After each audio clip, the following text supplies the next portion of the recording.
napapagkatiwalaan ng babaeng yon. Hindi mo ba alam yung chismis tungkol sa kanya? Chismis? Oo, chismis! Aswang daw ang matandang yon at ang mga bata pa ang paborito niyang pagkain. Kaya nga raw yung bahay niya ang may pinakamagandang dekorasyon doon sa kanila eh. Gawa ng ginagamit niya yung pang-akit sa mga bata.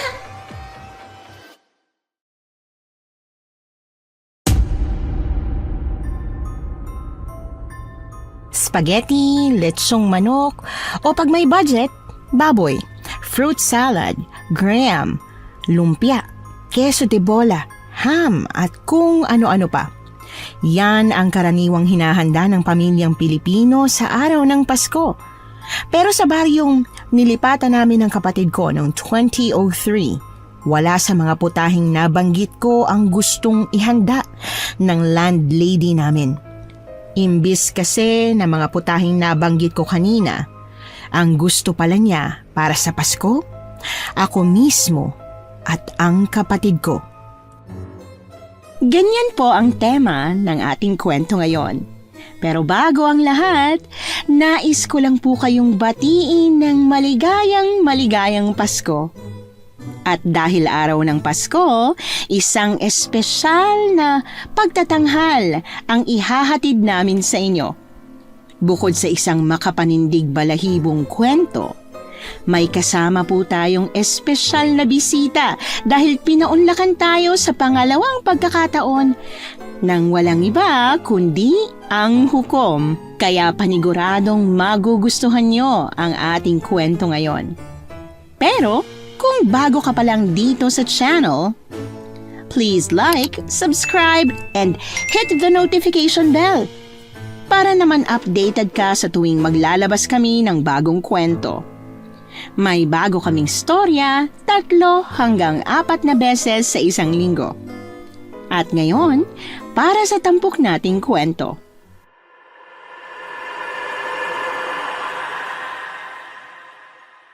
Diyos ko naman, oo! Patay na ba ako? Hindi kaya patay na ako? Inatake pala ako sa puso't namatay ng biglaan?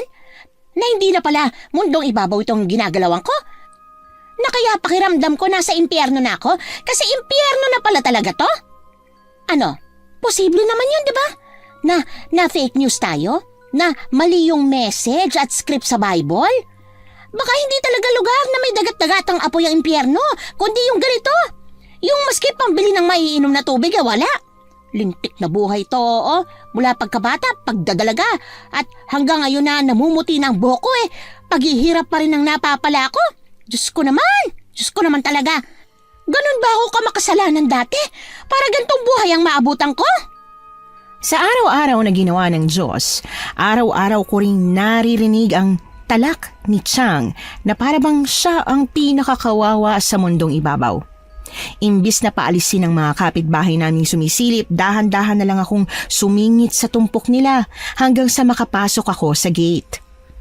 Mga ate and manangs, ang lalim na po ng gabi hindi pa po ba kayo uuwi? Hindi pa ba kayo magdi-dinner? Hindi po kayo hinahanap ng mga asawa at anak nyo? Hindi ba kayo kinakagat ng mga lamok? Ako kasi saglit lang dito pero pinapapak na Huwag niyo sabihin na ayos lang na magka-dengue kayo. Masagap niyo lang yung chismis at episode ngayong gabi. Ay, kung ako po sa inyo, umuwi na po kayo at magpahid ng off lotion o di kaya yung pangkati-kati sa mga kagat ninyo. Ay nako, pangit na nga mga ninyo. Pati ba naman balat nyo, hahayaan nyo ring maging pangit? Pilit ang ngiting kumaway ako sa kanila bago tumalikod. Pagpasok sa loob ng bahay, nahuli ko pang isa na pilit sumisilip. Bago siya may makitang kung ano, ay binagsak ko na ang pinto. Bel, nandito na ako. Kunin mo tong ulam. Lechong manok to, dali na. Maghain ka na habang mainit pa to. Itong si Kuya Andy, may pagkamandaraya at siraulo rin Bago, tsaka ang lutong-lutong ng perang babayad ko sa kanya. Bibigyan ba naman ako ng lumang lechon? Siraulo, diba? Kaninang tanghali pa yata luto yung lechon na gusto niya ibigay sa akin. Buti sana kung 50% off, hindi naman. Kaya ayun, kahit ang sakit-sakit na ng binti ko kakatayo sa mall, nakipagtalastasan pa rin ako sa kanya. Oh, Chang! Hello, magandang gabi po. Ano ba yung noong mong yan, Chang? Kanina pag alis ko nakakunot na yan. Pag uwi ko nakakunot pa rin. Hala, straight mo naman yan. Gusto mo ba kahit na 40 ka pa lang, mukha ka ng 50, ha? Di ba ayaw mo? Ay, tigil-tigilan mo ako sa pagganyan-ganyan mo, Monica. Hindi mo ako malilibang sa ganyan, ha? Anong oo nga pala, nakalimutan ko. Mano po, Chang? Anong? Bitiwan mo nga ako. Hindi yan. Pera. Yung pera. Yung sahod, saka 13th month mo. Yun ang hinihingi ko. Mano-mano, che! Mababayaran ba ng pagmamano mo ang mga bills natin? Di ba hindi? O ano? Nasaan na? Hanggang kailan mo ako plano na paghintayin, ha? May pag-iingat kong binuka ang shoulder bag ko. Bago ko tuluyang mailabas yung maliit na envelope kung nasaan ang natira sa sahod at 13th month ko, dali-dali na niya yung nahila. Dahan-dahan naman po, baka mapunit eh. Pag napunit yan, talagang haharapin natin ang Pasko't Bagong Taon na nakapangalumbaba. Napawi ang ngiti sa labi ni Chang matapos niyang bilangin yung pera. Alam ko kung ba't ganon ang itsura niya. Bawas at hindi na kasi buo ang laman nun. Imbis na awayin, lumapit siya sa kalendaryo naming iisa na lang ang pahina. Nag-time travel yata ako. Po? Ha? Anong time travel ang pinagsasasabi niyo, Chang? Ay, hindi ba? Hindi ba ako nag-time travel? Hindi ba ito 1950? Hindi po. 2003 ngayon, Chang. Ayan o, kitang-kita niyo naman sa kalendaryong hawak niyo, diba? Sure ka? 2003? Hindi 1950? Opo. Gusto niyo bang ipagtanong sa mga kapitbahay natin? Baka mas maniwala kayo pag silang nakausap niyo. Ba't niyo po ba naisip na 1950 ngayon? Okay ka lang ba, Chang? Nabagok ba yung ulo mo? Paano hindi ko iisipin na 1950 lang? Itong sahod at 13th month mo na pinagsama, pang taon na yun ang laki ng halaga. Ho? 5,000 lang ito, Monica. Nasaan na yung iba? Hindi ba nasa 15,000 dapat ito? Lampas pa nga. Nasaan yung iba? Nandyan. Nasa bag? Nahulog? Akin na. Chang, teka lang naman. Akin na sabi eh. Ayoko po, Chang. Chang naman eh. Akala ko ba nagkaliwanagan na tayo? Nung August pa, diba? Tas nagsabi ulit ako nung September na pagpasok ng December, 5,000 lang ang may bibigay ko sa inyo. Yung 10,000 ilalagay ko sa bangko, iipunin ko po. Para sa akin tsaka kay Belle. Ano? Wala kang sinasabing ganyan na. Wala akong maalala na may pinag-usapan tayong ganyan na pumayag ako. Sabi ko na nga ba? Ito na nga bang sinasabi ko eh. Dapat pala, pinapirma kita nung kasunduan nung pumayag ka nung araw na yun. Di bali na ho. Naalala nyo man o hindi, yung naging usapan natin, yun po ang masusunod. 5K lang po yung mapupunta sa inyo. Yung 10K sa bangko namin magkapatid. Ano? Ulitin mo nga. Matagtag ba yung tricycle na sinakyan mo papunta rito, ha? Nalaglagan ka ba ng tornilyo sa ulo? Hindi ako makakapayag. Ibigay mo sa akin ang buo. Chang! Ibigay mo! Dati-rati naman binibigay mo sa akin lahat yan, ba't ngayon ayaw mo na? Madamot ka na? Nagmamalaki ka na? Porque manager ka ng department store na yon? Kung pumunta kaya ako doon at mag-aano ho? Mag-eskandalo? Para mapahiya ako? Para magalit sa akin yung boss ko? Para matanggalan ako ng trabaho? Di sige, pumunta po kayo. Pero sinasabi ko sa inyo, Chang, pag ako nawalan ng trabaho dahil sa inyo, huwag kayong makaasa-asa na magpapagod akong maghanap agad ng bagong trabaho. Hindi ko na yung gagawin. Bahala na. Kung mamumuti ang mata natin sa gutom, di mamumuti. Kung mamamatay tayo sa gutom, di mamatay. Ba't bastos ka, ha? Bastos ka na, ha? Kailan ka ba natutong gumanyan? Kailan ka ba nawalan ng modo? Yan na ba yung nakukuha mo sa labas, ha? Ang tinuturo mo kay Belle? Kaya pati siya? Si Belle? Nasaan si Belle? Anong ginawa niyo sa kapatid ko? Ano naman ginawa niyo sa kapatid ko, ha? Na naman? Anong na naman? Kung makapagsalita ka, dinidisiplina ko lang ang batang yon. Ang tigas-tigas na ng ulo. Manang-mana na sa'yo. Hindi na marunong kumilala. Pagbukas ng ilaw ng kwarto, agad na napako ang tingin ko sa kama. Wala ron ang kapatid ko. Tiningnan ko sa aparador pero wala din doon si Belle. Nung hindi ko na alam kung saan ko siya hahanapin, saka ako lumabas ng kwarto. Naabutan ko si Chang na sinusuksok sa bra niya yung 5,000 kanina lang, inaayawan niya. Hoy! Mag-ingat ka nga! Ba't mabigla-bigla mo nalang hinahablot yan, ha? Paano kung mapunit? Grasya na, magiging disgrasya pa. Si Belle, Nasaan ho si Belle? Aba, malay ko! Lost and found ba ako? Police station? Hindi naman, hindi ba? Chang, si Belle! Yung kapatid ko, yung pamangkin nyo, yung batang anak ng kapatid mo na dapat binabantayan mo ng mabuti. Hindi mo alam kung nasaan? Aba, bakit ako? Malay ko sa batang yon. At sa lagalag niyang paa. Hindi ugali ni Belle yung ganito. Hindi yung magpapagabi sa labas kung hindi... Kung hindi ano? Kung hindi ko inano? Kung hindi ko sinaktan? Oo na! Sinaktan ko na kung sinaktan ko ang batang yon. Matigas nga ang ulo eh. Wala nga disiplina. Dinidisiplina ko lang. Kasi pag ikaw, wala. Mahina ka. Kinakayan-kayanan ka lang ng batang yon. Pag may nangyari sa kapatid ko, Chang, pag may nangyari lang talaga kay Belle, kung ako sa inyo, tatawagin at magmamakaawa na ako sa lahat ng santong kilala ko. Yun eh kung may kilala ka. Sasama nyo, mukhang wala eh. Paglabas ko ng bahay, nagsisisigaw si Chang. Kung dati nahihiya at yumuyuko pa ako para hindi ko makita ang mapangkastigong tingin ng mga taong nakapaligid sa amin. Ngayon, wala na akong pakialam. Ang gusto ko lang mahanap si Belle sa lalong madaling panahon, lalo na at may pagkadelikado ang lugar namin paggabi. Paglampas ng kalahating oras na paghahanap kay Belle, hindi ko pa rin siya nakita. Tuluyan na akong napaiyak. Sa gitna ng parang bata kong pag-atungal, huminto ang isang tricycle. Ate, Belle! Belle, ikaw na ba yan? Ay, ikaw na nga, Diyos ko. Salamat sa Diyos. Kanina pa kita hinahanap eh. Akala ko kung ano nang nangyari sa'yo. Ano ba nangyari? Anong ginawa sa'yo ni Chang? Saan ka galing? Sinaktan ka niya?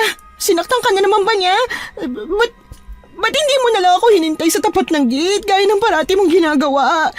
Tsaka itong bag, ano to? Ba't may ganito ka? Ano laman ito? mga damit po.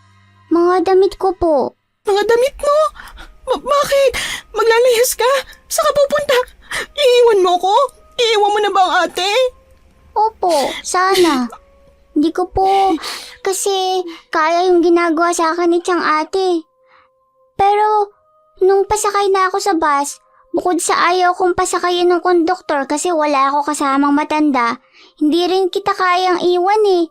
Kaya nandito na po ako ulit. Magtitiis po ako ulit. Sorry ate.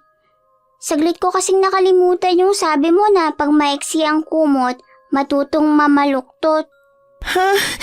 Ano namang kinalaman ng kasabihan na yun sa nangyayari ngayon? Di ba ang ibig po sabihin ng maikli ang kumot? Mamamaluktot ay matutong magtiis sa kung anong meron? Oo, yun nga. Di ba po tita lang yung meron tayo? Siya na lang yung natitira nating kamag-anak, pamilya. Ibig sabihin, siya yung parang kumot. Kumot na kailangan pamaluktutan. Kamag-anak na kailangan pagtiyagaan. Hindi mo na kailangan mamaluktot sa maiksing kumot natin. Bibilhan na kita ng bago. Deserve mo ng bago. Bibilhan ng bago? Deserve ko ba ng bago? Ano pong ibig sabihin mo ate?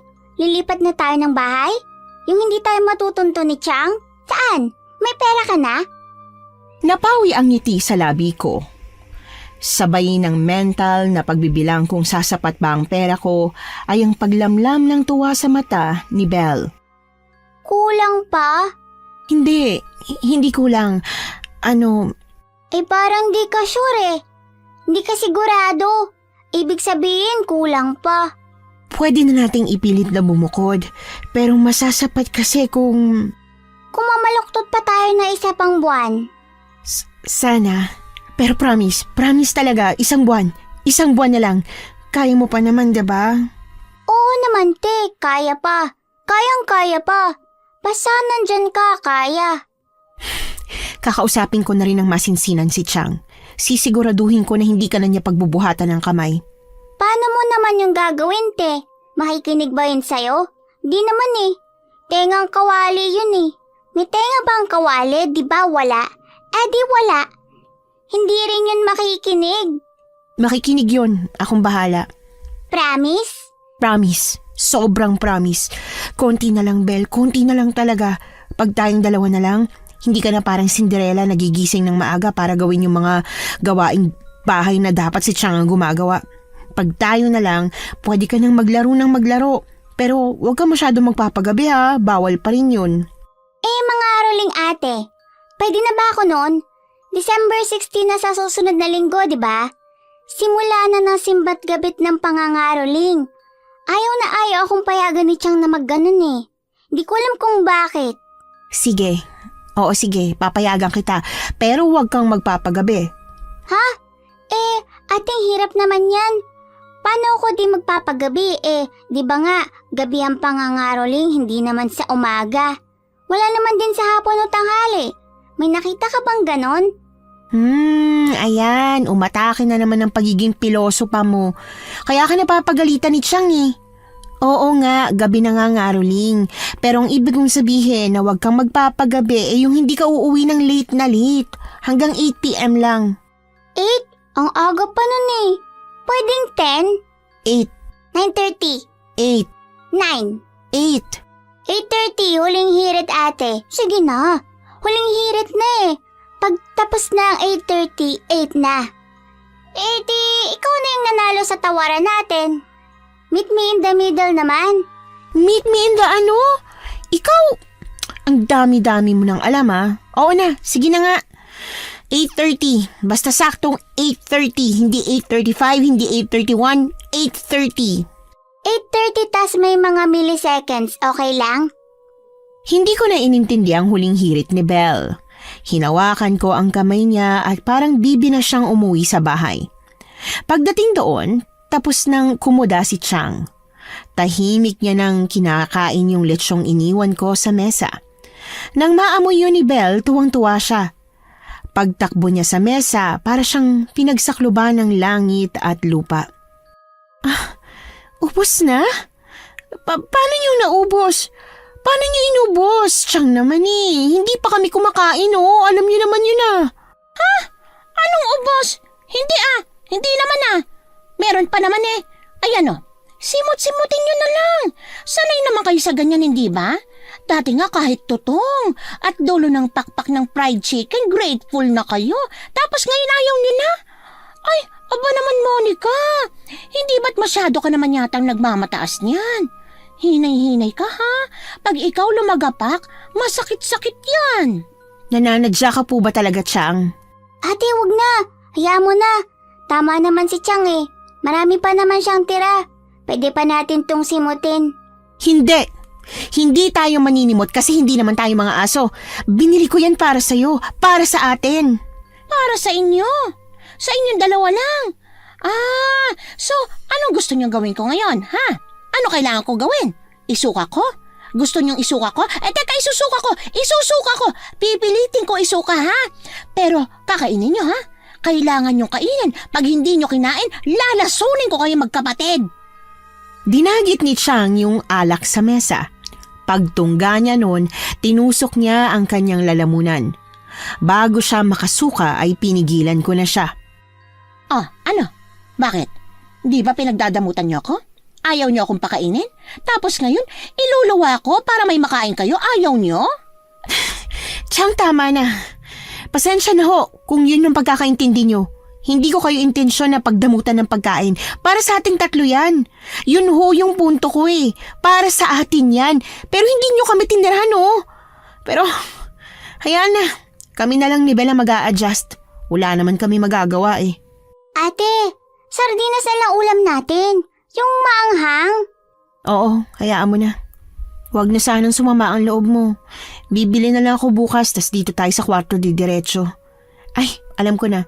Abangan mo na lang ako sa tindahan bukas. Kakain tayo sa labas. Akala ko ba hindi mo intensyon na magdamot tapos ngayon may paganyan-ganyan kayo magkapatid? Di, gano'n na rin yon. Pinagdadamutan nyo na rin ako. Magte-take out na lang ho kami para sa inyo, Chang. Ay, hindi na. Wag na. Mamaya sasama ng loob nyo eh. Kung ano-ano pang ilagay nyo sa pagkain, baka dura-duraan nyo pa. Hindi po namin gagawin yun. Di mo kami katulad. Ate! Sumusobra ka na talaga! Bago mamatay si Mama, tinanim niya sa utak ko na kailangan kong pagpasensyahan si Chang. Huwag ko raw salubungin ang galit niya. Magtiis daw ako at magpakumbaba. Akala yata ni Mama, santo ako, pero hindi. Hindi rin ako anghel. Tao lang ako. Lahat ng tao ay may hangganan. Lahat sumasabog. Nung gabing yun, naabot na ni Chang ang hangganan ko. Nasampal ko siya. Ate, anong ginawa mo? Ba't mo siya kinami-hami, Wave? Anong nangyari dun sa magtitiis tayo't iintindi sa kanya? Na dapat irerespeto natin kasi tiyahin natin siya. Kasi mas nakakatanda siya. Masyadong mabait si Mama kaya ang turo niya sa atin ganun. Pero Bel, hindi lahat ng matanda at kamag-anak ay binibigyan ng galang at respeto lalo na kung hindi nila yung deserve. Mabait? Ang mama niyo mabait? Si Jenny ka bang pinag-uusapan natin? Nagkatinginan kami ni Bel. Paulit-ulit na tumawa si Chang na para siyang nasisiraan ng bait. Sa takot sa inaasal ni Chang, nagtago si Bel sa likod ko at nag-aalangang sinipat ang tiyahin naming kahit nauubo na ay hindi pa rin tumitigil sa paghagalpak. Te, di ba masyadong napalakas yung sampal mo kay Chang? Nalugya tayong ulo niya eh. Humingi na tayo ng tulong. Saan natin siya dadalhin? Sa ospital o sa mental? Mabait! Yung mama niyo mabait? Para sabihin ko sa inyo, trapo ang mama ninyo. Mapagpanggap. Ahas!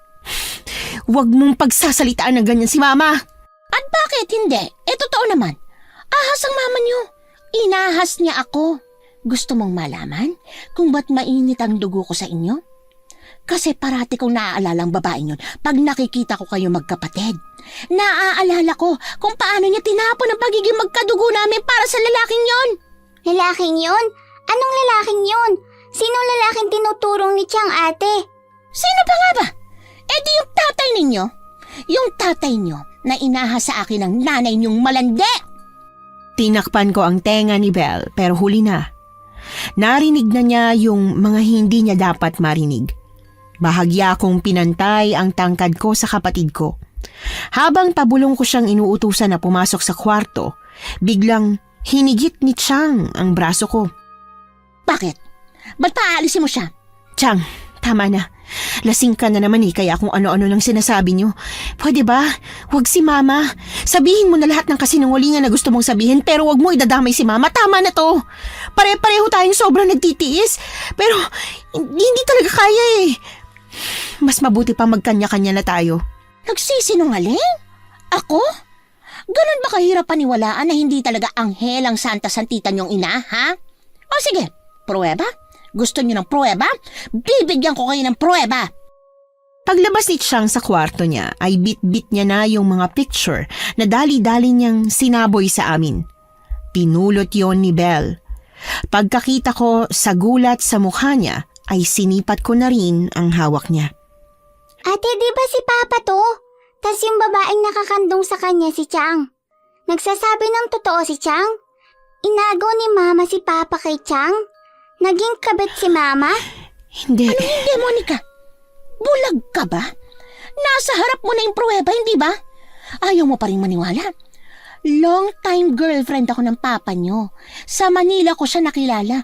Inuwi ko siya rito at kinasama ng ilang buwan. Nag-propose pa nga siya eh. Pero ilang linggo bago ang kasal, nawala siya. At ang mama niyo, nang parang bula. Nagtanan sila. Pinagmukha nila akong tanga. Silang dalawa. O ano, ayaw mo pa rin maniwala? Yung gown na isusuot ko dapat, gusto mo pang makita o baka gusto mong makausap yung pare na magkakasal dapat sa amin? Oo na! Oo na! Naniniwala na ako. Naniniwala na kami. Inahas na ni Mama si Papa sa'yo kung inahas niya pero wag mo na. Parang awa mo na. Wag mo nang ipagduldulan sa kukote namin. Nung nanahimik at kumalma na si Chang, pinasok ko na si Bel sa kwarto namin. Pagsara ko ng pinto ay ilang segundo rin akong nakatulala sa kawalan. Natauhan lang ako nung paulit-ulit nang hinatak ni Bel ang braso ko. Ano yun? Pasensya na. Hindi ko narinig yung sinasabi mo. May iniisip lang. Ano? Yung mga kasinungalingan na sinabi ni Chang? Ate, kasinungalingan lang yun, di ba? Hindi yun magagawa ni Mama. Mabait siya, di ba? Di ba, ate? Ate, huwag mo sabing naniniwala ka kay Chang. Mas naniniwala ka sa tiyahin nating may pagkabruha kaysa kay Mama natin na mabait? Pero Bel, nakita ko. Nakita mo? Si Mama? Ate, may third eye ka na? Kailan pa? Ba't di mo sinabi? Nasaan? Nasaan si Mama? Anong ginagawa niya? Hindi si Mama. Hindi si Mama? Ha? Ano pala yung nakita mo, te? Ang gulo mo kausap, nahihilo utak ko. Nakita ko na nagsasabi ng totoo si Chang. Yung sakit ng pantatridor sa kanya ni Mama, nakita ko yun sa mata niya. Ilang taon na yun nakakalipas. Ang tanda-tanda na natin, pero yung sakit na yun, sariwa pa rin sa alaala ni Chang. Hindi, imposible yan. Mabait si Mama eh. Oo nga, alam ko mabait si Mama, pero Bel, hindi porket mabait ang isang tao, hindi na nakakagawa ng kasalanan, na hindi na nagkakamali. Pero ate, di ba masama yun? Yung mga agaw ng asawa ng may asawa? Di ba nasa 10 Commandment of God pa nga yun? Alo, di ibig sabihin ba nito wala si Mama sa heaven? Nasa impyerno siya? Kasi may nilabag siya sa 10 utos ng Diyos? Ate! Naaalala ko na! Ha? Ang alin? Naalala yung ano? Hindi mo maalala? Nung bata pa lang ako, yung mas bata pa ako kaysa sa edad ko ngayon, tas ikaw high school na nun, may sinasabi si Mama na malaking kasalanang nagawa niya kasi maano raw siya. Maano nga yun? Hindi ko maalala yung mismong word eh. Mapusok. Oo nga yan! Yan nga! Ano ba yung mapusok? Akala ko dati yung kasalanang sinasabi niya ay kasalanan sa kalikasan kasi diba si Mama mahilig magsiga? Akala ko yung pagsira sa ozone layer gawa ng pagpapausok ang ibig sabihin ng mapusok. Pero mukhang hindi. Ano ba ibig sabihin nun? Ano bang ginagawa ng mga taong mapupusok?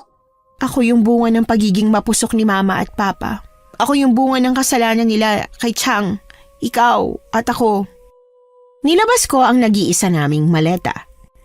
Habang inilalagay ko ang damit ko roon, napansin kong tahimik lang akong pinagmamasdan ni Belle.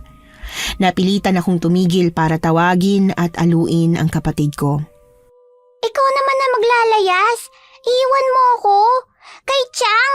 Ate, wag. Ate, ayoko. Ano ka ba? Siyempre hindi. Hindi kita iiwan dito, no? Sasama kita, kaya ayusin mo na yung mga gamit mo. Pero saan tayo pupunta? Kailan tayo aalis? Ngayon na mismo, ha? Kakausapin ko lang si Mang Rene. Mang Rene? Yung secure sa mall? Yung pinakamatandang secure na amoy formalin? Bakit ate? Sa kanya ba tayo titira? Ate, ayoko. Wag doon. Kung sa kanya pala tayo titira pag alis natin dito, mas okay na pala ako rito. Ha? Di ba, ikaw rin yung nagsasabi sa akin nung nakaraan pa na ayos sa'yo kahit saan. Sabi mo, kahit sa ilalim pa nga ng tulay basta makaalis tayo rito. Yun nga po, mas okay na sa akin na sa ilalim na lang tayo ng tulay kaysa kay Mang Rene. Hindi naman tayo kay Mang Rene titira. Siya lang yung may kakilala doon kay Nanding ba yun? Basta yung babaeng may-ari ng kwartong pwede nating upahan pansamantala. Teka, ba't ba ayaw mo kay Mang Rene at mas gusto mo pang maiwan dito kay Chang kaysa tumira dun kay Mang Rene? Kasi nga amoy siyang formalin. Paano mo nalaman na amoy siyang formalin, Aber? Naamoy mo na ba yon? Alam mo ba kung anong amoy ng formalin? Hindi pa. Pero sabi ng mga kalaro ko na yung isang Mang Rene sa mall na lalaki na matanda na amoy formalin daw. Yung formalin niya ginagamit sa mga patay, di ba ate? Para di mangamoy. Paano kung patay na yung si Mang Rene, tapos kaya siya amoy formalin kasi... Ay, puro kakalokohan. Hindi pa patay si Mang Rene. Buhay na buhay pa yun. Kaya lang ganun ang amoy niya minsan. Tumutulong kasi siya sa may punerarya ng anak niya. Pag masyadong maraming kailangang imbalsamuhin. Ganun pala. Pero, sigurado ka? Siguradong-sigurado? 100% na hindi siya patay na nagpanggap na buhay? Hindi nga, ang kulit mo. Sige nga, sinong patay ang gugustuhin pang magpanggap na buhay para magpakahirap sa pagtatrabaho? Di yung si Mang Rene. Bumuntong hininga na lang ako at bumalik na sa pag-eempake. Habang inaayos ni Belle ang gamit niya sa school, napabaling siya sa akin. Ate, saan ba yung lilipatan natin? Hindi naman yan malayo rito, di ba? Kasi kung malayo yan dito, paano yung work mo? Saka yung school ko? Mas malayo pero kayang ibiyahe, mga 30 to 45 minutes. Ikukuha kita ng tricycle na magiging service mo. Tapos ako, kay Mang Rene. Sa kanya na ako sasabay pagpapasok. Ako nang bahala sa lahat. Huwag mo nang pasakitin ang ulo mo. Mas maaga kaming nagising ni Belle kinabukasan. Gising na si Chang pag-uwi ko ng bahay pagkatapos kong ihatid si Belle sa school. Tahimik niyang sinisimsim yung kape niya. Ayoko sanang sirain ang magandang simula ng araw niya kaya pumasok muna ako sa kwarto. Nakakailang hakbang pa lang ako nung narinig ko ang boses niya. Nakita ko yung pamaleta niyo magkapatid ah. Aalis kayo? Nang walang pasabi? Hindi naman sa walang pasabi, Chang. Kumukuha lang ako ng tiyempo. Napaka-peaceful kasi ng araw niyo eh. Ayoko sanang sirain. Peaceful. Simula nung ginawa sa akin ng walang yan yung inaang ginawa niya, matagal ko nang limot kung paano mabuhay ng merong peace. Kaya nga aalis na lang kami ni Belle. Sa bibig niyo na rin naman po galing, di ba? Tuwing nakikita niyo kami, naaalala niyo yung kasalanan ni na Mama. Hindi namin alam, Chang. Sorry. Sorry kasi akala namin ni Belle, malupit ka lang talaga kaya pinapahirapan mo kami. Hindi namin alam na natotorture ka pala ng ganyan. Pero Chang, kahit na anak kami ng mga taong nanakit sa inyo, aminin niyo na sobra-sobra din yung pagpapahirap niyo sa amin. Hindi mo deserve yung ganun, pero hindi din namin deserve yung ganitong pagpapahirap, lalong-lalo na si Belle. Aalis na po kami magkapatid, ngayong araw. Pasensya na ulit sa lahat-lahat, Chang. Pag alis namin ni Belle, sana mahanap niyo na rin sa puso niyo yung kapayapaan na kayo rin naman huwag nagkakait sa sarili niyo. Tingin mo ba? Hindi ko sinubukang hanapin yung pesting kapayapaan at pagpapatawad na yan, ha? Tingin mo ba ginusto ko to? Bakit, Monica? Sino bang may gusto na sa araw-araw pait at galit lang ang nararamdaman nila? Wala naman, hindi ba? Kahit ako, ayoko ng ganun Pero wala. Yun ang nararamdaman ko. Alipin ako ng pakiramdam na yon. Hindi bali na. Umalis na lang kayo magkapatid. Kahit naman anong paliwanag ko, hindi nyo pa rin ako maiintindihan Sa mata ninyo ni Belle, ako pa rin ang masama. Oh, ano pang hinihintay mo? Ano pang tinatayo-tayo mo riyan? Umalis na kayo at wag na kayong babalik ha. Paglabas ng kwarto, bitbit ko na ang maleta at mga gamit naming magkapatid. Nilagay ko muna yun sa pinto bago ako bumalik sa hapag kung nasaan si Chang. Pagpatong ko ng maliit na envelope, bumaling siya sa akin. Pinitik niya yon dahilan para mahulog yon sa sahig. Hindi ko kailangan ng pera mo. Kaya ko nang walang pera mo. Nakalimutan mo na ba? Halos ako ang nagpatapos sa iyo. Kayang-kaya kong sarili ko. Kaya kunin mo na yan. Natempt ako na kunin yon. 5,000 rin yon. Nung panahon na yon, malayo ang mararating ng 5,000. Hindi ko yun kinuha dahil nakikipagmatigasan ako sa tiyahin ko, kundi dahil pakiramdam ko, kailangan kong iwan yon sa kanya para tuluyang mawala yung bigat ng utang na loob na ilang taon ng parang kadenang pumipigil sa aking gumalaw ng malaya. Kahit naiirita ako sa tricycle driver na naghatid sa akin sa kabilang baryo gawa ng doble ang siningil niya sa akin, hindi ko hinayaan na sirain no ng buong araw ko. Patay ang mga Christmas light na nakapaligid sa buong bahay ni Nandeng. Pero sigurado ako na pag nabuksan na yon, ay ang bahay na to ang pinakamaganda at pinakakumukutitap sa gabi. Sorry po, sorry, nagulat po ako. Hindi ko kayo namalayan hindi ko rin narinig yung pagbukas ng pinto. Bigla na lang ho kayong sumulpot. Pasensya na po talaga, hindi ko po sinasadya. Ayos ka lang ba? Para kang hinatake sa puso ha? Para kang nakakita ng multo. Mukha ba akong multo? Ay, hindi ho. Hindi ho talaga. Hindi ho kayo yung problema. Ako po, kakakape ko po to Masyado po akong nagiging nervyosa. Pasensya na po ulit. It's not you, it's me. Joke. Pero seryoso po, hindi po ako nagulat dahil sa mukha niyo. Ang ganda-ganda niyo po Kamukha niyo po sino nga yun? Yung artista pong Tisay. Naalala ko na, si Gloria Romero po. Kumukha niyo po siya. Hindi niya ho ba kayo kamag-anak? Nambola ka pa. Kung style mo to para makakuha ng discount, pasensya na ha. Sagad na yung presyo na binigay ko sa'yo. Mababa na yun. Ay, opo. Alam ko naman po na mababa na yung 1,900 na renta ng kwarto tas all in. Tama po, 'di ba? Kuryente at saka tubig kasama na. Nasabi ba sa'yo ni Rene na yung kwartong pinauupahan ko hindi kwarto sa itaas, kundi kwarto sa baba? Maid's quarter siya. Maayos naman yung maid's quarter na yon. May bintana, malawak. Yun nga lang sa labas na halos nitong bahay. Po? Nasa extension ng bahay. Wala rito sa main house. Ipapakita ko na nga lang para maintindihan mong sinasabi ko. May maliit na back door sa kusina. Paglabas nun, yung dirty kitchen at garden na yung mga tanim na white roses ay may kakaibang sigla na agad sumasalubong. Narinig ko ang sabi niyang nasa pinakadulo raw ng makitid na daan yung maid's quarter. Ilang metro lang daw ang layo nun sa mismong pinto. Tumango ako kay Nandeng. Imbis sumunod sa kanya ay namalayan kong humahakbang na ang paa ko palapit sa paso ng mga puting rosas. Kakaiba ang halimuyak nun.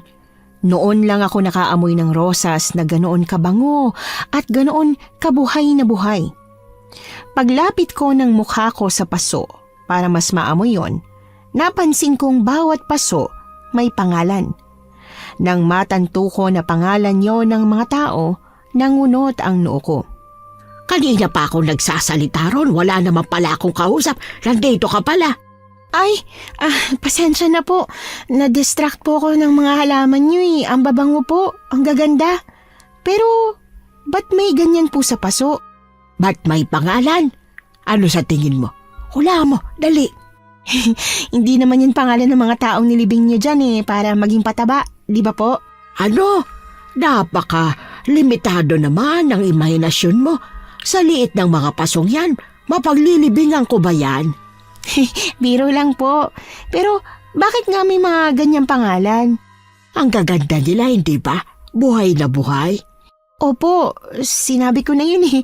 Kakasabi ko nga lang. May tawag sila sa taong madaling makabuhay ng halaman eh. Green hands ba yun o green thumb? Kung ano man yung tama sa dalawa, hindi ako ganon. Pag ako ang nagtanim, laging namamatay. Pero gustong-gusto kong mag-alaga ng mga bulaklak, lalo na ng mga rosas. Tas minsan, may nakapagsabi sa akin na pag daw kinausap o parang tinrato mo na parang living thing yung halaman, mabubuhay sila. Dala ng desperasyon ko, ginawa ko. Kinausap ko sila, kinuwentuhan. Ayun, nabuhay naman sila. Pero hindi ganyan kaganda. Hanggang sa isang araw, naisipan ko silang pangalanan. Napansin ko na unti-unti, para silang mas nagkakabuhay. Mas gumanda na yung sunod nilang naging bulaklak. Kaya ayan, lahat ng tinatalim ko may pangalan na. Magawa nga rin yan. Bakit? Hirap ka ring bumuhay ng halaman? Ay opo, yung kapatid ko si Belle, siya yung kahit anong itanim na bubuhay niya. Ako, ay nako, maski cactus na hindi ganun kaalagain, napapatay ko pa rin. Ay, oo nga pala. Ang sabi nga pala ni Rene, dalawa kayo ng kapatid mong titira rito. Nasa na siya? Gusto ko siyang makilala. Magkakasundo pala kami nun eh. Nasa school pa po. Nauna lang po ako dito para malinis yung kwarto namin at maayos yung gamit. Mamayang 4 pa po yun. Pagsundo ko po sa kanya, didiretso ko po siya sa inyo sa taas para ipakilala. Sige. Dahil dyan, magbe-bake ako ng cookies. Gusto niya ba yung mga ganon? Kumakain ba siya ng mga ganon? Naku po, lahat ng matatamis gusto niya. Buti na lang nga, masipag magsipilyo yung batang yun eh. Kung hindi, baka wala na siyang ipin na natira kakakain niya ng matatamis. Sige. Ikaw nang bahala na dyan sa tutuluyan niyo ha. Total, alam mo naman na kung nasan yun, hindi ba? Eto yung susi. Papasok na ako sa loob. Sisimulan ko na yung cookies. Salamat po. Hindi bastang kwarto yung maid's quarter na uupahan namin, kundi parang bahay na rin. May sarili yung CR at kompleto rin ng mga gamit. Yung family size na kutsyon, may bedsheets na. At kahit mukhang malinis at walang bahid ng alikabok, inalis ko pa rin para palitan. May pagkamaarte kasi ako. Gusto ko na gamit ko mismo yung gamit, lalo na sa higaan. Ano to? Mansya ba to ng dugo? Dugo ng ano? Sa takot, napa-sign of the cross na lang ako. Gusto ko mang baliwalain yung mansya sa kutsyon, hindi ko magawa. Pagkaraan ng halos kalahating oras na pagkatulala doon, naglakas loob akong pumunta sa malaki pero lumang bahay ni Nandeng. Aling Nandeng? Nandiyan po kayo? Busy pa po ba kayo? Pwede ko po ba kayo maabala? Kahit ilang segundo lang po. May gusto lang po sana ako itanong sa inyo eh. Wala sa sariling inikot-ikot kong tingin sa kusina nang mapansin kong isang batch ng cookies sa oven. Kakamasid, napansin ko ang glass jar na parang lata ng gatas ang laki. May mamula-mulang tubig sa loob nun. At bagaman wala akong idea kung ano bang nakalagay doon, nakaramdam ako ng pandidiri at tinaasan ng balahibo sa buong katawan. Monica, anong ginagawa mo rito? Pasensya na po. Anong ginagawa mo rito? Po? Pag nagluluto ako, ayoko pupunta ka o kapatid mo rito sa kusina, ha? Po? Pasensya na. Pasensya na talaga. Hindi ko sinasadya. Ayoko kasing may nangingialam sa kusina pag nagluluto ako eh. Pasabi na lang din yan kay Bel, ha? Opo. Ibibilin ko po sa kapatid ko. Sige po, babalik na lang po ako pag tapos na po kayo sa ginagawa niyo rito. Ano ba kasing pinasok mo rito? May kailangan ka? Ano ba yon? Yung higaan po kasi sa maid's quarter. Papalitan ko kasi sana.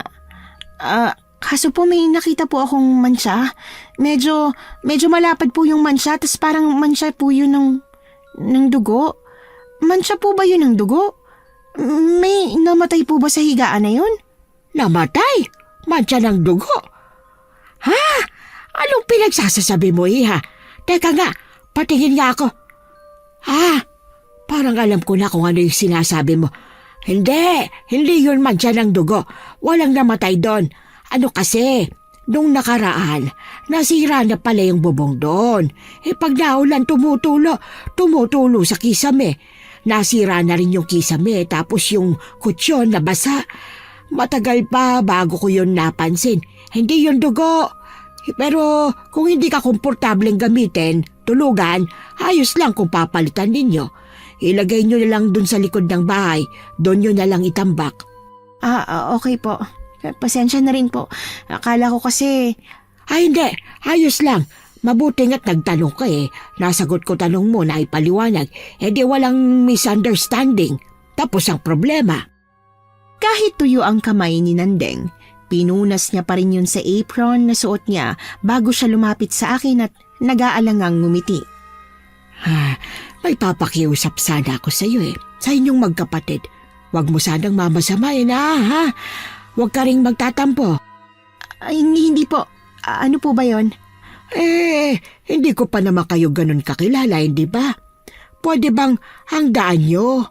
Pag lalabas kayo doon na lang din kayo sa may likod.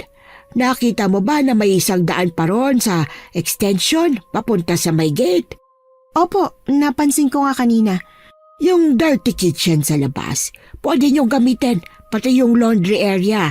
At wala naman yun sa loob ng bahay Plano ko sana na isara na itong backdoor sa kusina para hindi kayo makapasok ng basta-basta nang hindi ko alam. Ay, opo naman. Ayos lang po sa akin, wala pong problema. Technically, strangers naman po talaga tayo. Kung kailangan nyo pong gawin yan para sa peace of mind po ninyo, hindi ko ho kayo pipigilan.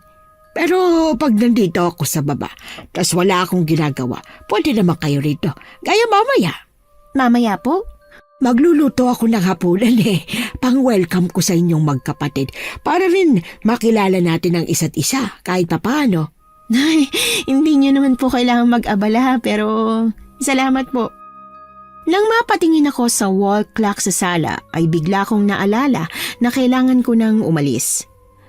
Pag nagtagal pa kasi ako ay maghihintay na ng matagal si Belle sa school. Lalo na at malayo-layo ang babiyahihin ko mula rito papunta doon. Ate, Sorry, late ako. Matagal ka bang naghintay, ha? mga kalahating oras din po. Akala ko nakalimutan mo na ako eh. Akala ko, ako na muna yung papalit sa guard para magbantay sa school. Sorry na. Ba't pa kasi na-late ka? Nawala kasi sa isip ko yung oras eh.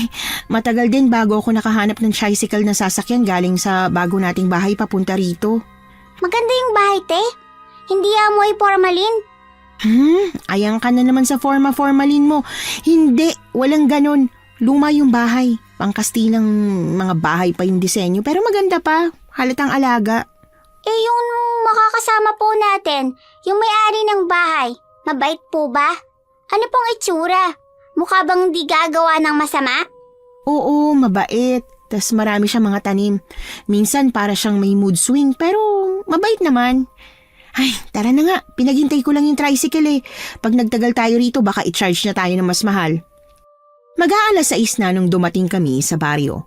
Bagaman madilim na ang paligid, hindi naman nakakatakot. Puno kasi ng mga batang nangangaroling ang bawat sulok ng kalsada. Bel, ano ba? Pumirmi ka nga. Mamaya mahulog ka eh. Ate, sige na. Sige na. Gusto ko ring sumama sa kanila eh. Gusto ko ring mangaroling. Ay nako. Ano ka rin ate? Sabi mo di ba pwede? Papayagan mo ko? Basta uuwi rin ako ng 8:30? Oo nga, pero wala ka pa namang kakilala dito ah. Di kakausapin ko sila. Makikipagkilala ko sa mga batang yon tas sasama ako. Hindi ko sila kakilala. Hindi pa rin, hindi muna. Papakilala ko sila sa'yo ate. Sige na, pumayag ka na. Huwag ka nang mandaya. Huwag mo akong dayain. Umuwi muna tayo sa bahay, kumain ng hapunan, tapos saka ka humanap ng mga makakasama mo sa pangangaroling na yan. Talaga? Pero kailangan na makilala ko kung sino yung mga sasamahan mo ha. Tsaka mangako ka sa akin na pag ang punta nila sa mas malayo hindi ka nasasama. Promise? Promise? Sobrang promise? Salamat ate. Ate, naaamoy mo ba yon? Amoy mga pang Noche Buena na. Amoy Pasko ate. Uy, Bel, sandali! Ikaw naman, para namang hindi mo ako nakikitang nagbabayad dun sa may tricycle eh. Sorry, na-excite lang. Naamoy mo ba yon? Parang galing dyan sa bahay eh. Kaninong bahay ba to? Ang ganda eh. Parang ang sarap mangaroling. Mukha pong di barat. Parang nagbibigay ng 10 kada bata. Sabi ko na nga ba kayo yung dumating. Ay, hali kayo, pasok na dali. Sakto, tamang-tama yung dating ninyo. Luto na yung huling putahe. Ate, kilala mo siya? Wait, dito tayo nakatira? Sa bahay na to? Tas siya yung may-ari ng bahay? Oo, tama ako no, makakasundo mo siya. Oo, te. Samoy pa lang ng niluto niyang ulam. Sure na magugustuhan ko siya. Ay naku, kahit kailan talaga puro pagkain ang nasa isip mo.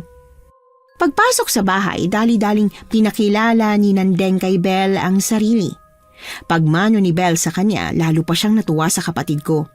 Niyaya niya akong kumain pero si Belle, hindi niya lang basta niyaya kundi giniya pa sa hapag at pinagsilbihan pa na parang apo niya. Nalilitong pinasadahan ko ang kabuuan ng sala. Galing na ako rito kanina. Hindi ko maalala kung hindi ko lang ba napansin na may malaking Christmas tree pala sa sulok at mga regalo o kakatayo niya lang noon pag alis ko kanina. Ate, kain na. Halika na. Ano pang iniintay mo riyan? New Year? Oo, papunta na. Ay, wow! Nagulat ka rin ano? Ako rin eh. Sarami ng pagkain, nakala ko Noche Buena na talaga. Pero posible naman yun kasi di pa nga kami nag-Christmas party eh. Aling Nandeng, salamat. Nakakahiya. Ang dami niyo pong niluto, parang may fiesta. Wala yon. Hilig ko talagang magluto Kaso lang, tumanda akong dalaga. Wala akong pinagluluto. Kayong nandito na kayo magkapatid, ako, magbabago na yon. Lola Nandeng, swak na swak po pala tayo. Ikaw mahilig magluto, tas ako naman mahilig kumain. Nako, umandar na naman yung pagiging masiba mo. Ayos lang yan. Yan nga yung gusto ko eh. Yung matatakaw, madaling patabain. Po?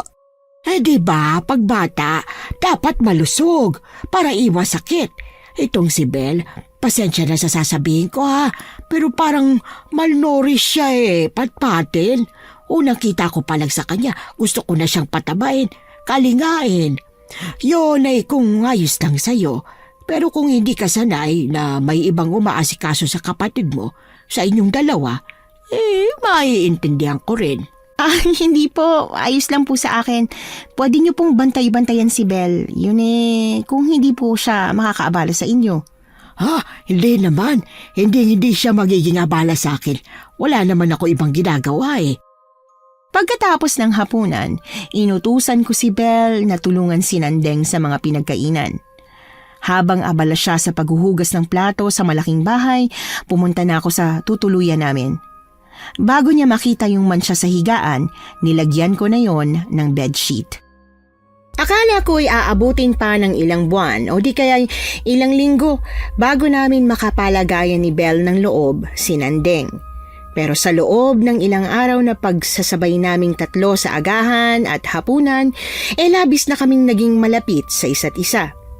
Sa tuwing nagigising ako, pinasasalamatan ko ang Diyos kasi kahit na papaano ay alam na namin ni Belle kung anong pakiramdam ng may mas nakatatandang nag-aalaga sa'yo. Sa sobrang tuwa ko sa newfound family namin ni Belle sa katauhan ni Nandeng, binigyan ko ng regalo si Mang Rene na siyang dahilan kung ba't namin nakilala ang mabait naming landlady. Monica! Chang? Anong ginagawa niyo rito? Huwag niyo sabihin mag-eskandalo kayo Chang naman, tala ba naman sana kayo ng hiya? Huwag po dito. 2 araw na lang Pasko na. Huwag niyo naman sanang sirain ang diwa ng Pasko. Pera bang kailangan niyo? Wala na akong mabibigay sa inyo. Ano itong naririnig-rinig ko na si Belle daw ay sinusundo ng Nandeng? Hindi mo ba kilala yung Nandeng na yon, ha? Kilala. Siya yung may-ari ng inuupahan naming kwarto ni Belle, Chang. Chang naman, hindi mo ko kagaya. Hindi ko iiwan si Belle sa taong hindi mapagkakatiwalaan. Hindi mapapagkatiwalaan ng babaeng yon. Hindi mo ba alam yung chismis tungkol sa kanya? Chismis? Oo, chismis! Aswang daw ang matandang yon at ang mga bata pa ang paborito niyang pagkain. Kaya nga raw yung bahay niya ang may pinakamagandang dekorasyon doon sa kanila Gawa ng ginagamit niya yung pang-akit sa mga bata. Monica, umalis na kayo. Umalis na kayo ron at bumalik sa bahay. Saan ka pupunta? Kinakausap Ayoko kita. na makipag-usap sa inyo. Hindi ka naniniwala sa akin? Pero nagsasabi ako ng totoo. Hindi ko to ginagawa para bumalik kayo sa akin kasi kailangan ko kayo. Monica, may sarili na akong trabaho. May pera na ako. Nakapag-isip-isip na ako. Tama ka't sinusubukan ko na magbago. Sinusubukang magbago? Parang hindi naman, Chang. Dati mo pa gawain yung ganito Pag napalapit kami ni Belle sa ibang tao, sinisiraan mo talaga yung taong yun sa amin. O di kaya kami ang sisirain mo dun sa taong yun. Hindi ko hahayaan na mabiktima na naman kami ng ganitong modus mo. Kung gusto mo ng pera, sige, gagawin ko ng paraan na makapagbigay ako sa inyo. Pero, pwede ba? Tigilan nyo na kaming magkapatid. Kung ayaw mo maniwala sa akin, edi wag mo. Basta binalaan kita, ha? Pag may nangyari sa kapatid mo, wala kang ibang pwedeng sisihin kundi ang sarili mo lang. Naiintindihan mo? Pag yung kapatid mo naging lechon sa Noche Buena ng aswang na yon, kasalanan mo lahat. Kahit na tinakpan ko ang tenga ko para hindi ko na marinig pa ang mga pinagsisigaw ni Chang, naiwan pa rin ang salita niya sa bawat himaymay ng utak ko. Prinaning ako noon. Hindi na ako nakapag-focus sa trabaho nung araw na yon. Hindi na ako makatiis.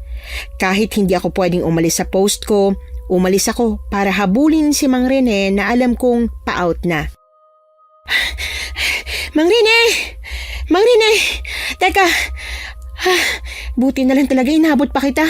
Akala ko hindi na Oh, tumakbo ka ba papunta rito? Nang nakatakong?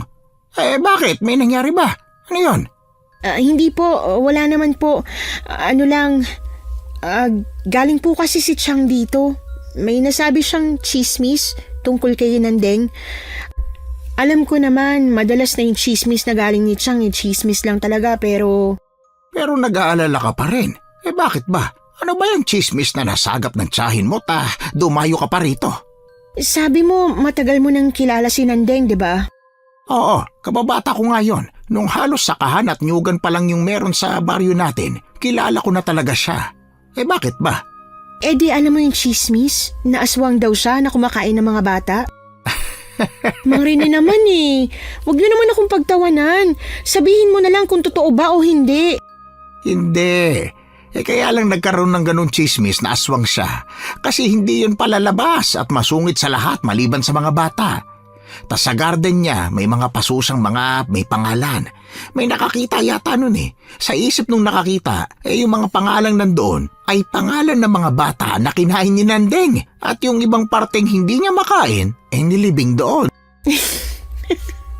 Oh, Iha, ba't naman tumatawa ka mag-isa? Sisiraan ka na ng bait? Hindi po. Hindi pa naman po. Ano lang, nakakatawa lang na may pagka-judgmental din talaga ako. Yun din po kasi yung naisip ko nung nakita ko yung mga pasong yun. Pero naipaliwanag na sa akin Nandeng kung bakit po ganun. Sige ho. Ingat po kayo pa uwi Babalik na rin ako sa station ko. Nag-abiso naman yung tricycle na service ko na malilate siya ng ilang minuto. Paglabas ko, wala pa siya sa parking. Habang minamasahe ko ang namamanhig kong binti, bigla na lang may humawak sa braso ko. Siyang naman Ano ba ginagawa niyo rito? Aatakihin pa ako sa puso gawa niyo Kunin mo ito. Ano to, tiki-tiki? Ano naman gagawin ko rito? Ang tanda-tanda ko na para uminom ng tiki-tiki, Chang. Ayos ka lang ba? Baka mamay gumagamit ka na ng pinagbabawal na gamot Langis yan. Langis? Yung sa El Shaddai? Bakit sa ganito nakalagay? Hindi sa lagayan nila na ano?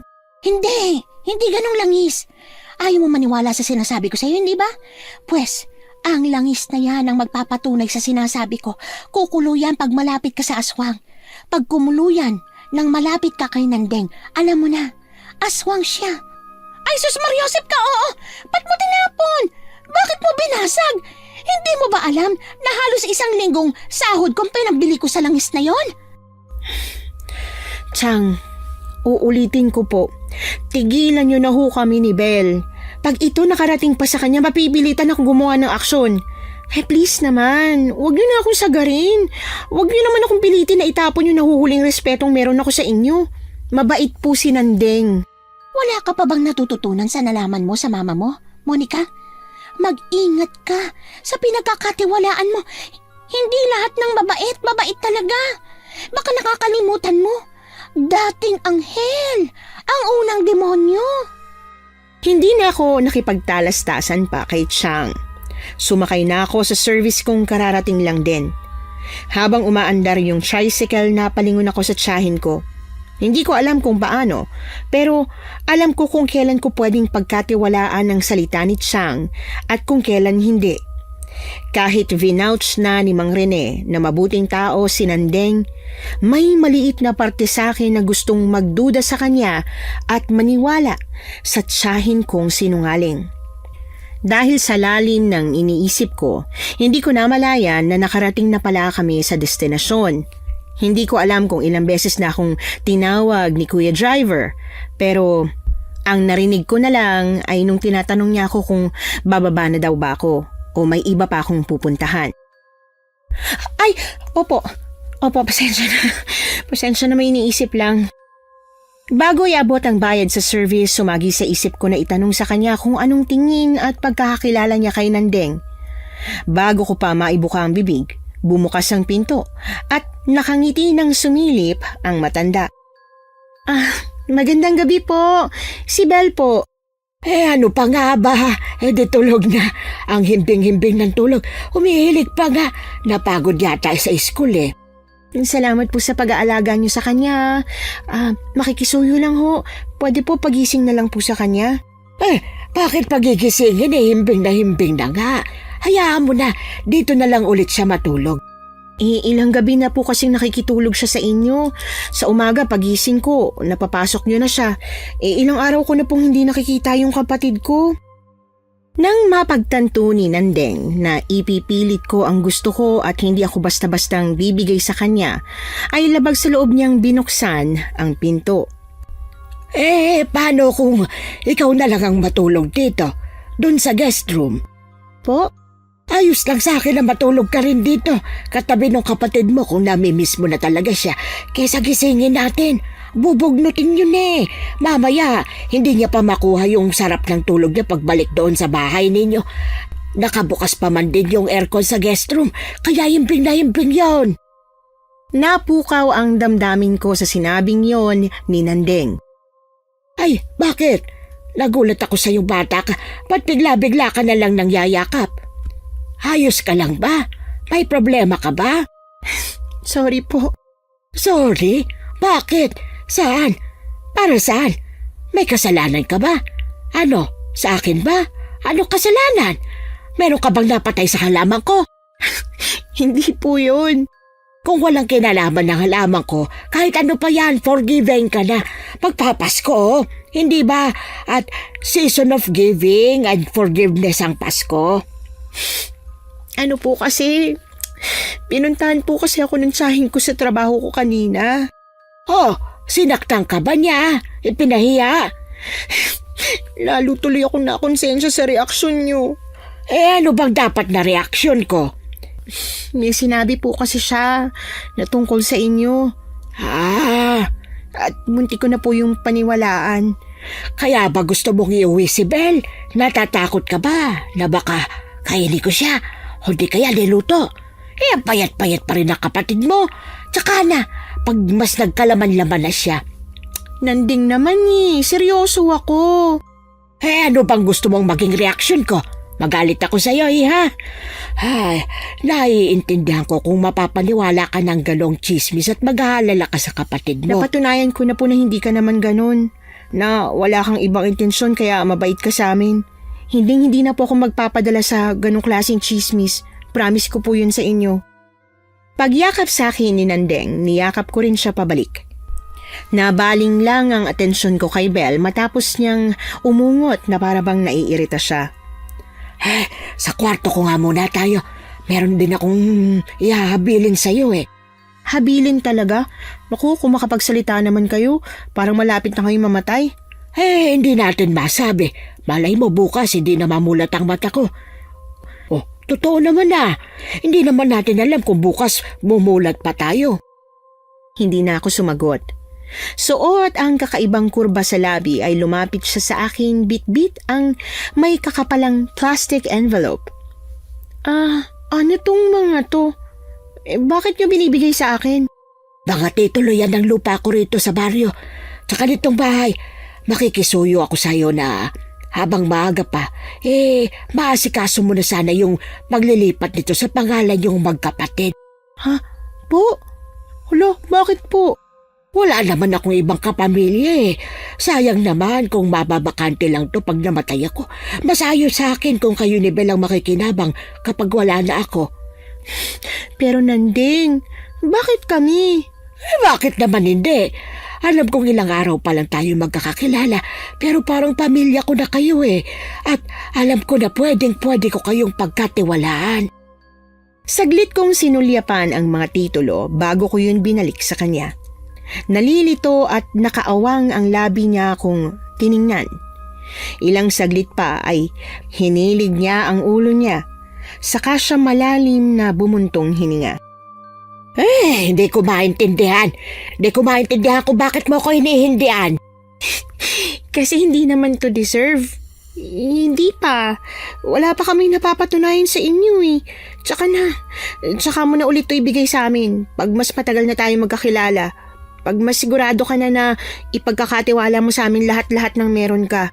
Kaya ngayon o sa susunod na taon o after 5 years pa, yung pa rin naman ang desisyon ko. Ipapamana ko pa rin ito sa inyo.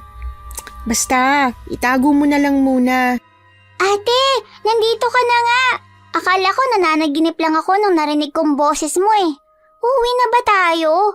Dito na sana ako matutulog, pero ngayong gising ka na, edi tara na sa bahay. Hindi na. Dito na kayo. Dito na kayo ngayong gabi. Sayang yung lamig ng kwarto. Tsaka pag umalis kayo, tatahimik na naman itong bahay. Malulungkot ako. Pupungas-pungas na bumalik si Belle sa guest room. Ilang minuto lang ang pagitan ng pagpasok niya at pagpasok ko, pero naabutan ko siyang humihilik na ulit. Napilitan akong magpalipas ng gabi sa bahay ni Nandeng. Ika-24 na ng Disyembre kinabukasan nung gabing yon, kaya nung naalimpungatan ako sa tunog ng paghihiwa at malakas niyang pagchuchop ng kung ano-ano ay hindi na ako nagtaka. Akala ko, hinahanda niya na yung sangkap sa mga lulutuin niyang pang Noche Buena, lalo na't panata niya raw mamigay ng pagkain sa mga kapuspalad sa araw ng Pasko.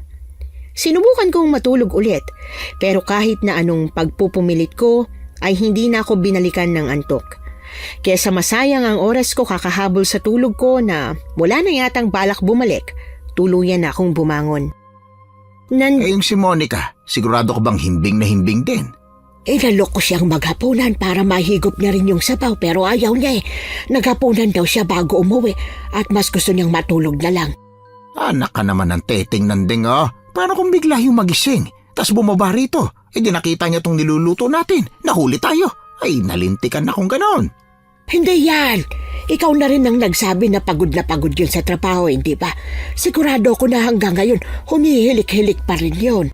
Siguraduhin mo lang, ha? Ang tagal-tagal na natin ginagawa to. Pag to pumalpak, gawa ng pagdalas-dalas ka ngayon, abay, ewan ko na lang. Isisisi ko lahat ng to sa'yo. Sisiguraduhin ko na ikaw lang ang susunugin ng taong bayan. Yung si Monica, saktong-saktong laki timbang. Pero yung si Belle, payat pa rin eh. Pag niluto yun, buto-buto. Walang makakakain sa kanya. Pangit pang handa sa Pasko. Yun nga sana yung ipapakiusap ko sa'yo rin eh. Baka pwedeng si Monica na lang yung ihanda natin. Huwag na yung si Belle. Nak, hayaan mo na lang sa akin si Belle. Pamilyahin na lang natin siya, ha? Ano? Nasisiraan ka na ba? Bakit naman ikaw noon? Pinamilya na lang kita kaysa ihanda sa Pasko. Magkaiba kami ni Belle, ma. Ako tinutulungan kitang ihanda sa Pasko yung madrasta kung walang silbi. Kasi wala akong pake sa kanya. Galit ako ron at hindi ko siya mahal, no? Si Belle, mahal na mahal nun ng ate niya. Pag biglang nawala si Monica, hahalughugin nun ang buong Pilipinas. Ilang taon lang ba si Belle? 10. Mag-11 pa lang sa isang buwan. Batang-bata pa. Madali pa nating mabibilog yun na iniwan siya ni Monica kasi nanawa na yung ate niyang alagaan siya. At tingin mo maniniwala yun sa'yo? Hindi. Walang maniniwala na iniwan ni Monica ang kapatid niya at alam ng dalawang baryo kung paano ginapang ni Monica yung si Belle, mabigyan lang ng bagong buhay. Ako pa rin ang mas matanda rito, kaya ako ang masusunod. Pag sinabi kong hindi mo kakantiin si Belle. Ay, sandali nga, ma. Ang usapan pag nagdala ako ng karning buhay rito, kukunin mo ang loob nila. Yun din dapat ang gagawin mo sa mag-ating na yon, hindi ba? Kukunin mo ang loob nila. Ba't parang nabaliktad? Bakit parang loob mo ang nakuha nila? Umayos ka, ma, ha? Si Belle lang. Yung batang yun lang ang hinihingi ko. Wala ako paki kay Monica. Lutuin mo siya, ihanda sa Pasko. Hindi naman kita pinipigilan. Basta ka ako si Belle sa atin. Kapamilya natin. Naturete ako sa mga narinig ko. Umasa ako na isang malaking bangungot lang ang nangyayari kaya kinurot ko ang sarili ko ng pinong-pino. Nang mas nagising ako sa sakit ng dulot ng pagkurot ko sa sarili ko, ay tuluyan na akong natauhan. Kahit gusto kong magmadali, wala akong choice kundi ang dahan-dahang akyatin si Belle sa guest room. Belle, gising, Belle, gising. Ate, bakit? Pasko na ba? Ate, ano ba? Ba't mo tinatakpan ng bibig ko? Huwag ka maingay. Baka marinig ka nila. Ninong nila? Si Lola Nandeng? Ano ba nangyayari? Binabangungot ka ba, te? Sobrang namumutla ka eh. Kailangan natin umalis. Ngayon na. Baba tayo doon. Tapos sasabihin natin na may emergency si Chang. Kailangan natin puntahan si Chang. Ha? Basta, makinig ka na lang sa akin. Kailangan natin makatakas bago nila ako maihanda sa Noche Buena. Nanginginig ang kamay kong hinawakan si Belle. Yung isang kamay ko ay yung cellphone ko ang hawak. Pagbaba, nagpanggap akong tarantang may kinakausap sa cellphone. Mang Rene, anong ginagawa mo rito? Monica, Bel, ang aga. Bakit gising na kayo? Ang aga-aga pa. 4:00 pa lang ng madaling araw. Si Chang po kasi. May emergency daw po si Chang. Kailangan po naming puntahan ni Belle. Pasensya na Aling Nandeng. Sasaglitan lang namin si Chang. Aalamin lang namin kung ano nangyari tapos babalik na lang po kami dito. Sige. Paglabas ng lumang bahay, nakita ko ang motor ni Mang Rene. Laking pasasalamat ko na naiwan niyang nakakabit yung susi sa motor. Habang pinapagana ko yon, naririnig namin ni Belle ang galit na boses ni Mang Rene. Ay, yan ang habang sinasabi ko eh. Nagkandaloko-loko na ma. Walang emergency. Galit ang dalawang yun sa tsahin nila eh. Malamang kanina pa nagising yan si Monica at narinig yung pinag-uusapan natin. Belle, kumapit ka na maigi ha. Bibilisan ko na yung pagpapatakbo nito. Malakas at sunod-sunod na napamura si Mang Rene nang sakto sa paglabas niya ay napaandar ko na yung motor niya. Kahit parang naririndi ako sa kabog ng dibdib ko nung araw na yon, pinilit kong mag-focus. Hindi kami pwedeng matumba. Pag nangyari yon, maaabutan kami ni Mang Rene na tumatakbo at hinahabol kaming magkapatid. Kung hindi kami nakamotor ni Belle, malamang ay kanina pa niya kami naabutan sa sobrang bilis niya. Ate, wala na. Tumigil na si Mang Rene sa paghahabol sa atin. Pero wag mo pa ring babagalan ha. Baka mamaya bigla na lang siyang sumulpot eh. Baka tektik niya lang pala yung pagtigil niya para maabutan niya tayo. Pagkaraan ng halos 20 minutong pagmamaneho, narating namin ni Belle ang bahay ni Chang. Baba! Bilis! Bumaba ka na at kumato kay Chang! Huwag na huwag kang titigil hanggat hindi niya tayo pinagbubuksan ha! Pero ate, galit sa atin si Chang, diba? Malamang di niya talaga tayo pagbubuksan. Hindi. Alam niya kung ano nangyayari. Sinabihan niya na ako eh. Pero hindi ako naniwala. Nagmatigas ako. Akala ko kasi nagsisinungaling pa rin siya. Habang kumakatok si Belle sa pinto at paakyat ako ng ilang baitang kung nasaan siya, napalingon ako sa likod ko at nakita si Mang Rene na nakatayo na sa tapat ng gate. Anyong aswang siya at nakangiti na para bang hindi siya natatakot na buko na siya. Sa halip, mas ako pa ang natatakot sa kanya. Pasok! Pasok, bilis! Belle! Kunin mo yung bote ng langis sa mesa. Hawakan mo yon. Hawakan mo lang. At wag na wag mong bibitiwan. Ipanlaban mo yun sa aswang. Pero gamitin mo lang pag sigurado kang tatamaan mo sila. Paano niyo po alam? Paano hindi? Bukod sa parang gigibain na ni Belle tong pinto, wala rin naman kayong ibang dahilan para pumunta dito, hindi ba? Salamat, Chang. Akala ko talaga hayaan mo kaming makain ng aswang eh. Hindi kahit papaano, mahal ko naman kayo ng ate mo. Walang ibang pwedeng umaway sa inyo. Ako lang. Silang dalawa lang ang gusto namin, Hilda. Kung isusuko mo sila, bibigyan ka namin ng malaking gantimpala. Limpak-limpak na pera. Mahal na mahal ni Chang ang pera. Kung may isang bagay sa mundong ibabaw ang pinaka-pinahahalagahan niya, alam namin ni Belle na pera yon. Kaya nang marinig namin na inaalok siya ni Mang Rene ng pera, ay para kaming pinagbagsakan ng langit at lupa. Yung milyones na pangarap mo lang dati, agad na mapapasayo basta isuko mo sa amin yung pang Noche Buena namin. Hilda, alam kong naririnig mo ko. Huwag ka nang magbingi-bingihan pat huwag mo nang subukan tanggihan ang grasyang ito. Minsan lang ito mangyari. Suntok sa buwan ang pagkakataong ito. Chang, huwag kang maniwala sa kanya. Niloloko ka lang yan. Binibilog niya lang ang ulo mo. Pag binuksan mong pinto, siguradong hindi lang kaming gagawing Noche Buena ni Mang Rene. Isasama ka niya. Yung laman mo, gigiling niya yan, tas sasahog niya sa spaghetti. Ate, balisa na si Chang. Parang wala na siyang ibang naririnig kundi yung tunog ng pera. Parang nai-imagine niya na nagsiswimming siya sa salapi eh. Paano pag binuksan niya yung pinto? Chang, please, wag. Kahit ngayon lang. Huwag niyo po kami ipagkanulo para sa yaman. Pasensya. Parang awa niyo na. Nakita niyo naman, hindi ba? Sinubukan ko kayong iligtas. Pero parang Kapalaran niyo yata talaga yung mapatay ngayong araw eh. Baka ito yung karma ng mga magulang niyo sa ginawa nila sa akin. Chang, hindi ito yung karma ni na mama. Sinasabi mo lang yan kasi sinusubukan mo na namang i-justify yung pagiging mukhang pera nyo. Nag-aalangan pa yung unang hakbang ni Chang papunta sa pinto. Pero yung mga sumunod, tila mas naging desidido na siya sa kanyang desisyon. Pagbukas niya ng pinto ay napasigaw na lang kami ni Belle dahil sa takot. Dali-dali kong hinaklit mula sa kamay ni Belle yung botelya na may langis. Bago ko yun mabuksan para maisaboy kay Mang Rene, natigilan na siya. Namilog ang mata niya at may pilit siyang inabot sa likod niya. Traidor! Traidor ka! Dapat inuna na kita!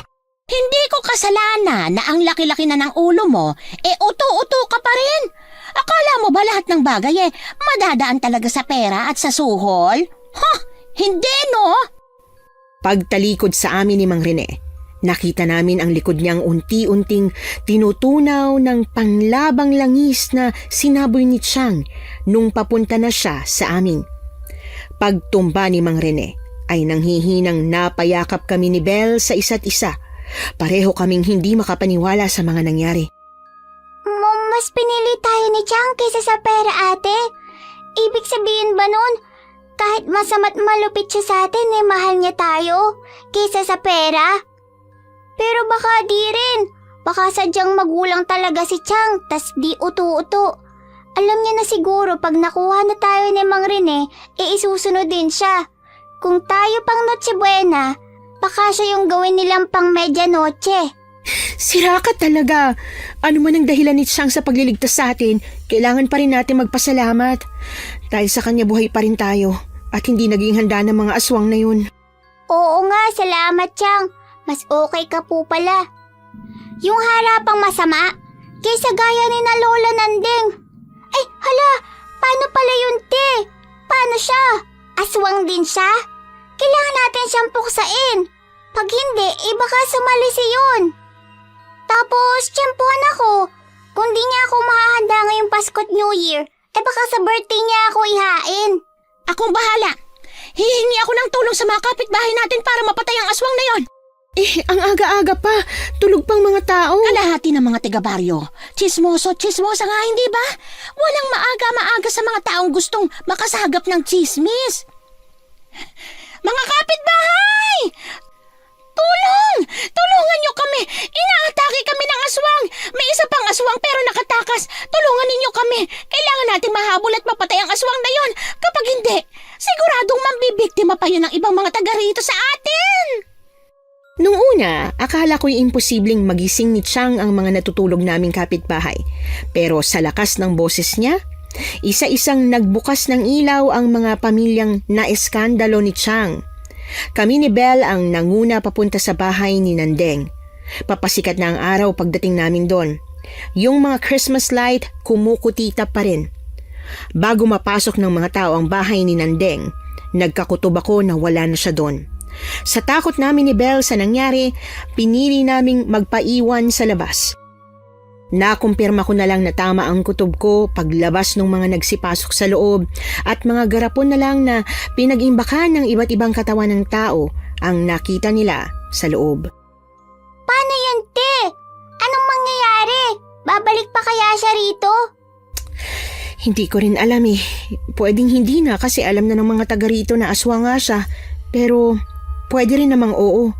Mahirap masabi.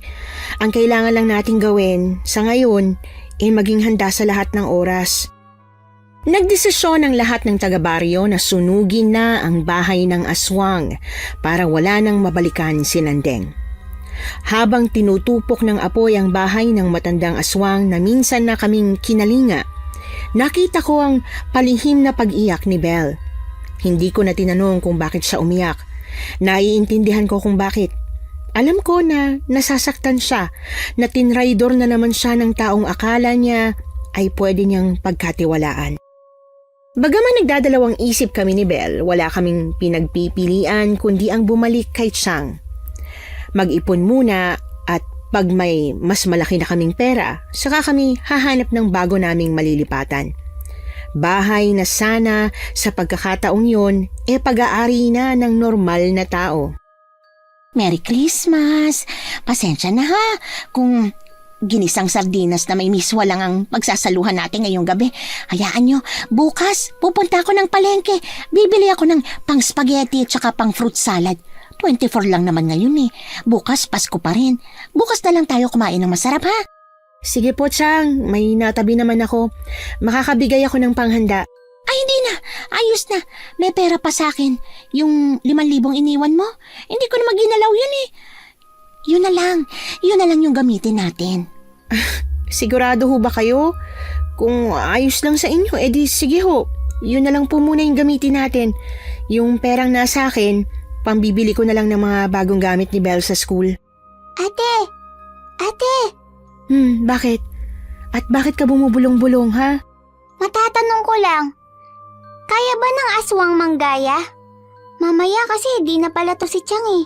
Mamaya si Lola Nanding pala to na nagpapanggap na si Chang. Ang bait kasi ni Chang eh, parang hindi siya. Uy, nasa harap lang natin siya. Mamaya marinig ka niya eh. Hayaan mo na, pagbigyan natin. Malapit nang magpalit yung taon, 'di ba? Mamaya nagbabago na siya. New Year, New Life, kumbaga. Pagtikhim ni Chang, dali-dali naming tinikom ang bibig namin at may pilit na ngiti sa labing bumaling sa kanya. Wala po. Wala naman kaming sinasabi. Wala kaming pinagbubulungan. Oo nga, may edad na ako, pero yung tenga ko, matalas pa rin ano. Rinig ko yung pinagbubulungan yung dalawa. Pasensya na po, Chang. Pasko naman ngayon, 'di ba? Palusitin niyo na lang kami. Naiintindihan ko naman kung ayaw niyong maniwala sa pinakikita kong pagbabago. Kung akong nasa posisyon niyo, mahihirapan din ako maniwala eh. Pero mga pamangkin, seryoso ako.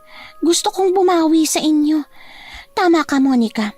Nasaktan ako ng mga magulang niyo. At kahit na kayong bunga ng pagtataksil nila, inosente kayo. Hindi ko dapat kayo sinaktan. Hindi ko dapat kayo pinahirapan. Hindi ko kayo pipilitin, ha? Pero sobrang ikakatuwa ko kung bibigyan niyo ako ng chance na makabawi sa inyo. Nagkatinginan kami ni Belle at nag-usap gamit ang mga mata. Nakangiting tumango siya sa akin saka tumayo para yakapin si Chang. Sabi nga ni ate, season of giving at forgiveness ngayon. Kaya patatawarin ka namin. Pero Chang, ito na yung last na chance mo ah. Pag di ka pa nagbago, wala nang kasunod. Oo, tatandaan ko yan. Hindi pa 12 pero Merry Christmas, Chang. Merry Christmas din, Belle. Merry Christmas, ate kong pinakamamahal. At sa Chang kong nilayasan na sa wakas ng kung anong masamang espiritu na sumapi sa kanya. Ang totoo niyan, Miss Anne, sa sobrang hirap paniwalaan ng pagbabagong yon ni Chang, nagduda at nag-alangan pa rin ako. Sa pagpasok ng 2004 at sumunod na buwan sa taong yon, napatunayan ko naman na totoo ngang nagbago na ang tiyahin namin, na nagsisi na siya sa mga nagawa niya. Simula noon, nagkasundo na kaming tatlo at naging tulad ng ibang normal na pamilya. Payapa, masaya, at hindi na napababagsak ng kahit na anong problema.